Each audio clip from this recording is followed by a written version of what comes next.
আচ্ছা, ইতিহাস শব্দটার উৎপত্তি কোত্থেকে? সে অনেকদিন আগের কথা। একবার হাঁস চিন্তা করলো মুরগির কাছে একটা চিঠি লিখবে। তারপর সে চিঠি লিখতে শুরু করলো, প্রিয় মুরগি, আমার তো ডিম বড়, আমার ডিম পাড়তে খুব কষ্ট হয়, তোমারও কি ডিম পাড়তে কষ্ট হয়? জানাবে কিন্তু। ইতিহাস। এখান থেকেই ম্যাডাম ইতিহাস শব্দটির উৎপত্তি হয়েছে। তোমার মাথা! এসব উদ্ভট কথা তোমাকে কে বলছে? হে আল্লাহ, হাঁস মুরগিকে চিঠি লিখতে গিয়ে নাকি ইতিহাস শব্দের উৎপত্তি হয়। শুনো, ইতিহাস শব্দের উৎপত্তি হয়েছে ইতিহ নামক একটি শব্দ থেকে, যার অর্থ হচ্ছে ঐতিহ্য।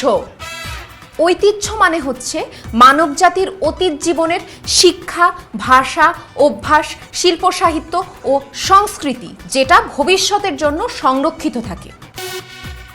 এই ঐতিহ্যকে এক প্রজন্ম থেকে আরেক প্রজন্মের কাছে পৌঁছে দেওয়াকেই ইতিহাস বলে।